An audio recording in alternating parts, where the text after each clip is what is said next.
పొన్నూరు నియోజకవర్గంలో మామిళ్లపల్లెలో కాపు సామాజిక వర్గానికి చెందిన 5 చిన్న రైతులు తాము పండించిన పంటకు, మొక్కజొన్న పంటకు రేటు లేదని, అది వాళ్ళ ఊర్లోనే వాళ్ళ గోడౌన్ లో వాళ్ళు పెట్టుకున్నారు. అది మా అంబటి మురళి ఇంటి పక్కన, అలాగే ఆయన్ని అదే ఊరు, ఆయన కాపు సామాజిక వర్గమే.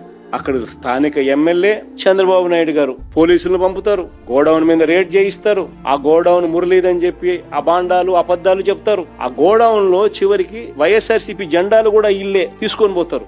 మొక్కజొన్న నిల్వ చేశారంటూ గోడౌన్ సీజ్ చేసినారు. నాకు ఆశ్చర్యం అనిపిస్తుంది. సీజ్ చేయడం ఏంది స్వామి? రేటు లేక పెట్టుకున్నారాడా? నువ్వు రేటు ఇచ్చి తీసుకుంటావేమో, బంగారంగా తీసుకోరాదు. వాళ్ళు అదే అడుగుతా అన్నారు.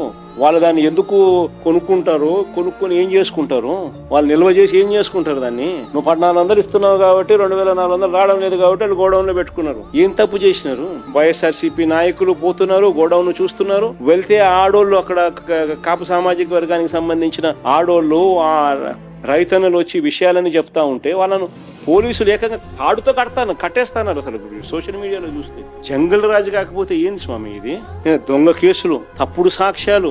రాష్ట్రంలో నిజంగా ఎంతటి దారుణమైన పరిస్థితులు ఉన్నాయంటే ప్రజలు తమ అభిప్రాయాలను కూడా స్వేచ్ఛగా చెప్పే పరిస్థితి కూడా ఈ రాష్ట్రంలో లేదు.